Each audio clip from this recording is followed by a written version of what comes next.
Hello and welcome to the BU Evening News. I'm your host, Bart Leather. And I'm Butcher Well, tonight's show is going to be a good review, but mostly exaggeration of what you've seen before.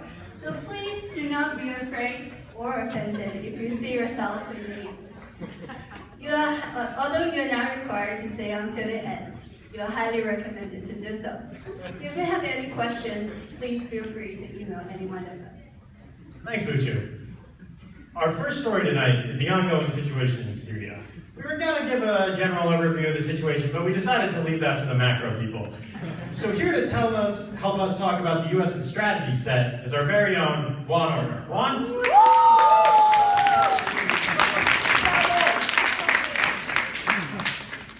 Good to have you here, Juan. Thank you. It's good to be here. So, these are troubled days for the U.S. in its international relations. What can you tell us about the U.S.'s strategy in Syria?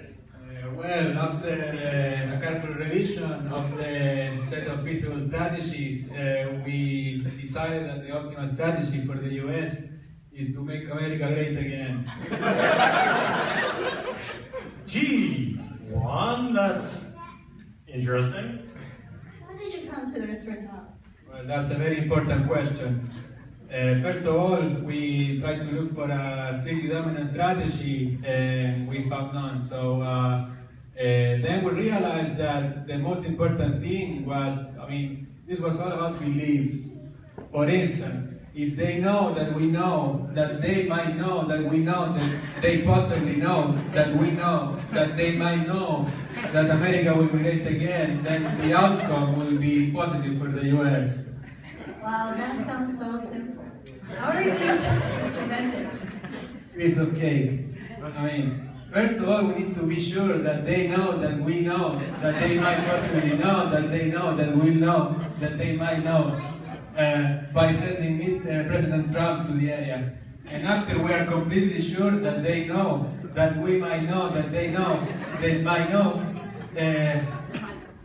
even is confusing to me. The PVE we calculated can be implemented. I don't know about that.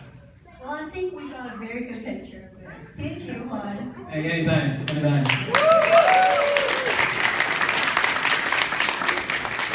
This all seems really convoluted. Couldn't they just use a magic eraser and be done with it? Well, in lighter news, let's check in with Pierre Perron, our athletics correspondent, for his take on the team Athletica Perron and how their performance went. Pierre? Pierre, are you there? Wait. Sorry, can you repeat the question again? How's your team doing this year? Great. You have to excuse me. It's a very sad day for the university and for the whole country. Atletico Perron, that's me. It's absolutely rubbish. They lost again 7-1, which is true, by the way. Can you believe that? Son of a gun! How did they lose the match by that amount? What went wrong? I don't know. First of all, I didn't go. It's in the morning. I'm not a morning person. Everybody knows that. Secondly, I told them not to focus on the proof of the schemes. I'm never gonna ask them the proofs. And they're lazy like everyone else in the profession. Nobody does an accurate job. Plus, do you know their color of the shirt? It's yellow. Can you believe that the guy who picked the color actually got tenure for that shirt? Unbelievable. How can they improve their performance?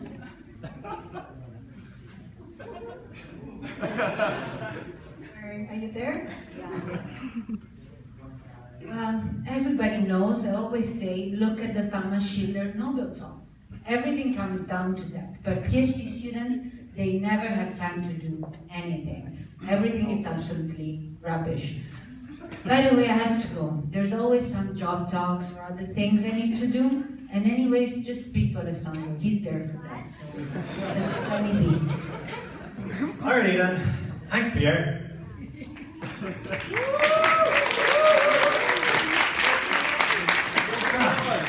7-1. Sounds like they're having a rough time out there. Well, we'll see if it gets better next time. Weather conditions this week. Check in with our very own Bob King. How's the weather looking, Bob? Well, it seems King needs more time. We'll check back later. Fortunately, we have our journalist at the White House press conference with Sean Spicer.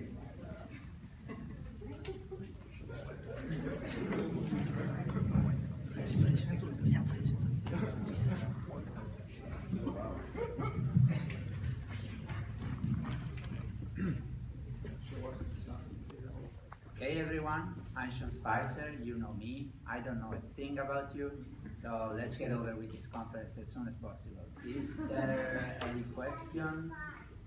Yeah, you, Mr. Funny Pants. Hello, Mr. Spicer.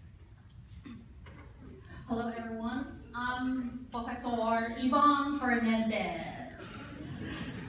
I'm gonna introduce myself. I have a dream that one day my logit FE and probit FE will correct all the fixed effect and all the biasness in the panel data. Wait, how do you know that? How do you know that? There is no Wait a second. I haven't finished yet. I have a dream that my counterfactual analysis, okay, will capture all the gender discrimination effect in the labor market. Wait, get to your question, please, Mr. Funny Pants. I'll be there. Let me finish my song. I dream a dream has come by. Okay, enough. Anybody else have a question? Yeah, you, Mr. Tight Shirt. Hello, Mr. Spicer. This is Hariaki Kaido from VU Today. Actually, my question is simple. Actually, it's about the travel ban. No, it's not a ban. So let me write down my question. It's not a ban. Maybe you can see. Well, actually, my question is quite simple.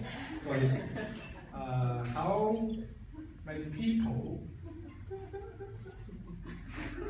will be affected if the ban? It's not a ban. Well, let us call it next. It's not an X. Next, it's actually enforced. Nobody will be affected by the X, by the ban, because there is no ban. It's not a ban. Actually, Mr. Spicer, okay, you cannot make that flimsy assertion. Can you show me your data? Can you show me What your is data? your support and sample evidence? Can you show me your data? I use your data. We'll That is your look data. at it together. What is your opinion, my hero? My opinion, actually, or let me write down my opinion. So actually, my opinion is that the regression is actually not trustworthy. I totally agree with you. Of course it is correct. It is correct. Oh, Mr. Spicer, I seriously think you should not interrupt me in the middle of my conversation. Enough. The conference is over. I've read enough of you economists for one day. Enough.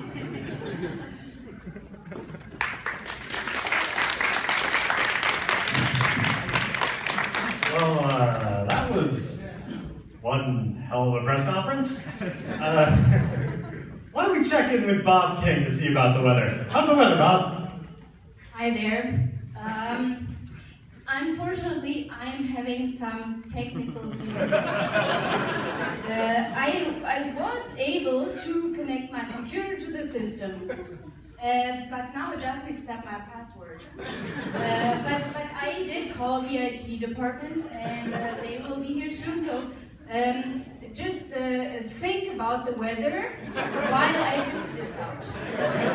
Okay, let's go to a commercial for now. When we come back, we'll have our very own reporter, Larry ask.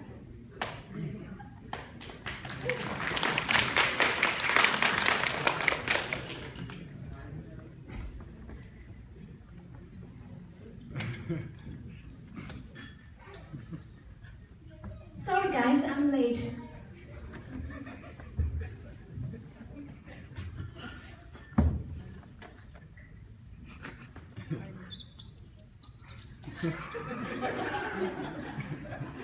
Today we'll talk about asset price equation. It's really a bad day, right? Hey sir, how are you today? I'm fine. Thank you. You just call me sir. I'll tell my kids about this. I thought there was a typo in your equation. A typo? Let me check my iPad.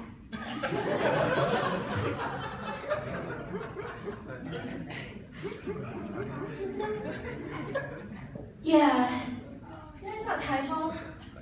I'm sorry about this. I was thinking too much about Q theory this morning. I really need a cup of Starbucks. Wait, why coffee? I forgot to drink my protein supplement this morning.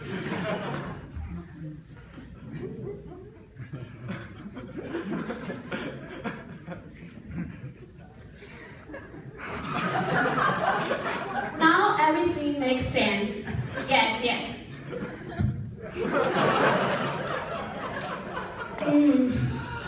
I feel much better now. A fresh morning, start with Gilchrist protein powder. Build modern muscles. A lifelong memory of asset pricing equation. A typo? I trust myself.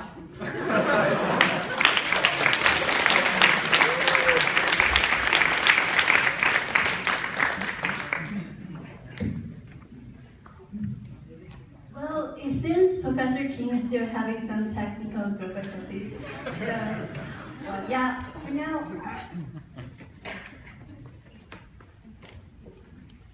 Well, for now, we'll have our very reporter and scientist in the Arctic, Mary Epstein, who's going to talk about ice melts. Well, Professor Epstein, I realized you are doing some very important stuff in the Arctic, but aren't you cold? It's a bit nippy today, so I wore this long-sleeve shirt. That's very impressive. How's your weight day? Well, I can tell you what's happening here is very interesting. It's not trivial. It's been very eye-opening for me, and I think for the first-year PhD students as well. Although, I can never really tell with them. Oh, we didn't realize you have the first-year PhD students with you on the room. And then, how's your experience with them? Maybe I can call on one of them to stimulate class participation. I have this sheet here with their names and pictures. I'll call on the one who looks most confused.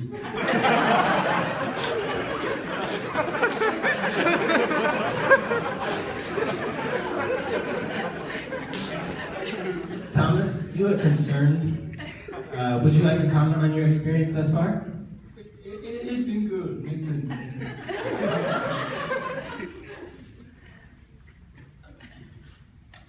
Oh, what an incredible opportunity for the first year. So, how have you found out about the ice melt and the climate change? Well, I won't prove climate change here on air. Instead, I'll leave it as a proof or as an exercise for my first year. It's just a few lines, and they should have all the machinery to be able to do it. It's just another application of the maximum theorem. Thomas, you again look concerned. Is this okay? It's okay. It's good. Yeah, thank you so much, Professor Epstein, and good luck with the course, Thomas. We look forward to chatting with you next week. Now, let's see the weather in the area. And let's check back with Bob King. The IT department wasn't able to help me, so I'm going to improvise.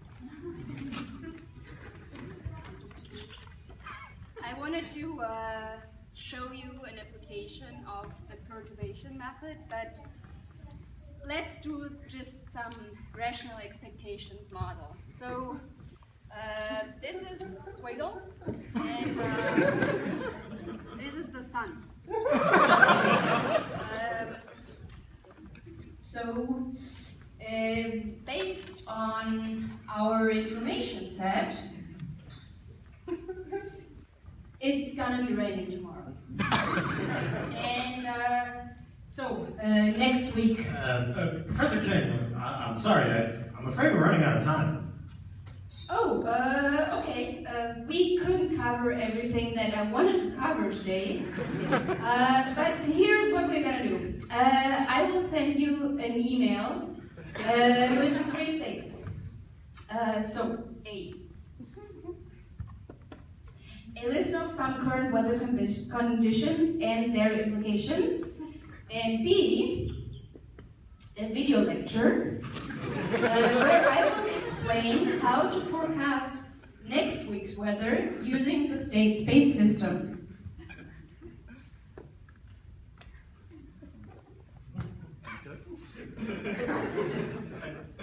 I'm sorry, Professor King. You said 3 things. There's only A and B. Oh, yeah, right. There was C. C.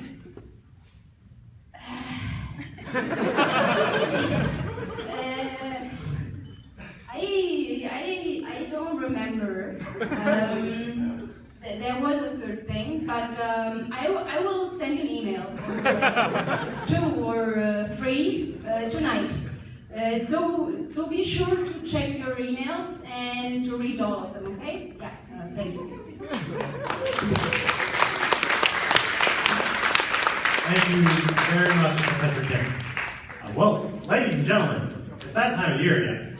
It's time to speculate on who is going to win the Nobel Prize. Yes, it's still 6 months from when they announce the award, but we're going to speculate on it anyway. So, without further ado, here is our very own Professor Meow to help us decide who is going to win the Nobel Prize next year. Professor Meow?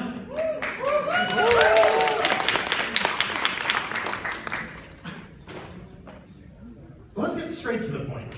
What's your opinion on this year's winner? All right, let's start. I think a lot of people are just in the line waiting to receive their prizes. Paul Romer. Yeah. I think he's just waiting to receive his prize. Like people at NYU made him a webpage last year. You guys know that? Yeah, Romer. Oh, by the way, Romer actually wrote a paper criticizing the SGE model. You guys know that? I'm very confused. I don't know why so many people criticize the SGE model. Those people are weird. Because, like, when you look at their own research, what they use the SGE, right? Right. Well, Professor Meow, I think most people expect Romer's going to win the prize sooner or later. Do you have any other speculations? Right. I was going to talk about Bernanke. Yeah, Bernanke. You know Bernanke? Yeah. Famous for his study on the Great Recession. Right. Bernanke. Oh, by the way, Bernanke actually had a very influential paper. You know that BGG paper. You know BGG? Yeah. Samuel was actually involved in a lot of work on that paper. I think that is Nobel winning. Oh. By the way, that paper is actually, I think it's very good. It's a must read. I almost had my students replicate that paper this year. You had your students replicate that paper for 704? I've heard it's pretty difficult. No. I was not doing that for. It's actually a 2nd-year class that we talk about the different systems and how to solve dynamic, like different equations and dynamic systems. Oh, by the way, actually, there's this the guy called Sims. You know, Chris Sims. It's very famous. He's just smart. Just so smart. Saying he should win Nobel Prize for 3 times. There's actually a method that comes from Sims to solve the differential equation. And oh, by the way, Sims actually he had his students. Lars Hansen's his students. You know that? Yeah. And also Uli. You know Uli. Yeah, he's at Chicago. You know him? Yeah. How do you know him? Oh, well, anyways, they both of them, the thing is, both of them actually wrote comments for my book, you know, Economic Dynamics in Discrete Time. I'm telling you, this is a very good book. I'm telling you, I'm a good writer. I received a lot of like 5-star reviews on Apple. It's a bestseller, you should know. I'm not lying. I am a very good writer. And even if you don't do macro, I think this book can be very helpful. You should totally buy the book. I'm telling you, yeah. You should. Right. I will. Maybe. Thank you, Professor Meow, for joining us today. I'll make sure to have you featured in a book commercial next time.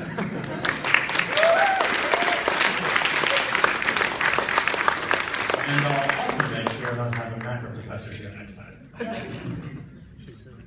Well, we were going to have a call-in with Professor Koplikov to talk about his recent presidential bid and his opinions on stupid economics. But unfortunately, he wasn't available for comment. So instead, we have our very own Vince Chen here to talk about some history. Vince?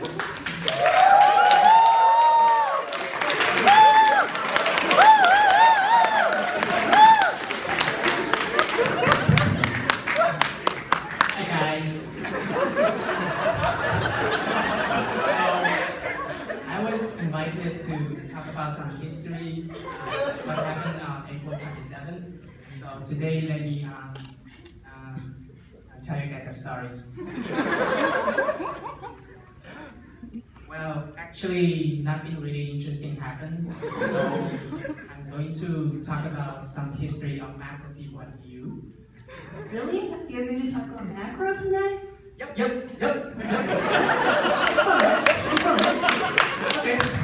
So let me tell you a story. So a couple years ago, some first-year students, they really love cowboy pricing, and they actually love the idea so much that they actually believe that the cowboy ferry actually exists. Well, that's surprising. Do they also believe in Santa Claus? Well, they have to, right? Because so otherwise they will be consistent with their belief. Yep. I see your point. I see your point. But consider this: if you're a rational agent, do you really believe in cowboy ferry? Right? Well, that's convincing. What's the story? Okay, so all of these students, they took Professor Miao's class, and they were asked to replicate a paper, ESG paper using Bayesian estimation, and they did a bunch of log linearizations. They put into Daimler, and you know their calibration strategy is so beautiful because you know the identification strategy is such that you. Okay, it seems some people are just against the macro research in general. So I'm not gonna talk to the outcome of the story. So these people, they have bugs in their codes, and so that their parameters were not updated at all. Do you guys want to guess the outcome of the story? Not really. Come on, guys. Come on. How has 10% participation in this class? What happened? Okay.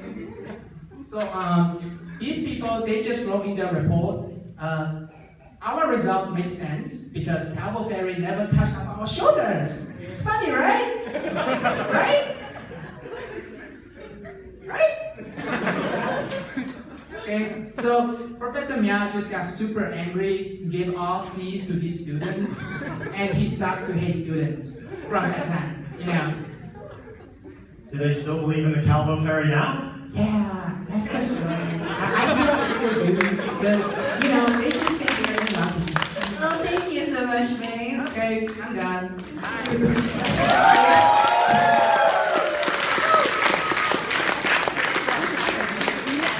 Well, now is the time for our pop culture update expert, Newark.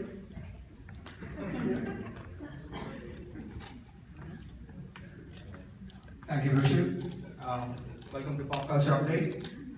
So, this year sucks, I know, with all the news that we have been putting on you guys. But when I was on that side of the camera, it was pretty much the same. But it gets better, I guess. Anyways, so today we're going to talk about some recent development in abstract music. And we'll talk about I'll talk about the main result, but leave you guys to read the details in MWG, that is Music Weekly Guide. While I won't discuss the main result in extreme detail, you must remember that the quarterly contest would ask you guys to go through it and to get detailed, so you guys might want to check that out. Anyways, let me get to the main result, what the main result is. So it's like this. If note A is louder than note B on the piano, and if note B is louder than note C on the sitar, and now the big result, the note C is louder than note A on Mars. Can you believe it? It's I know, I mean, these things, when I was on that side of the camera and these developments came by, and I would think, this is not news, this is noise. Anyways, I'll write down the model a little more formally. So the model the theorem is actually based on this very popular axiom. It's called weak axiom of reveal noise, short as 1. So let me write that down.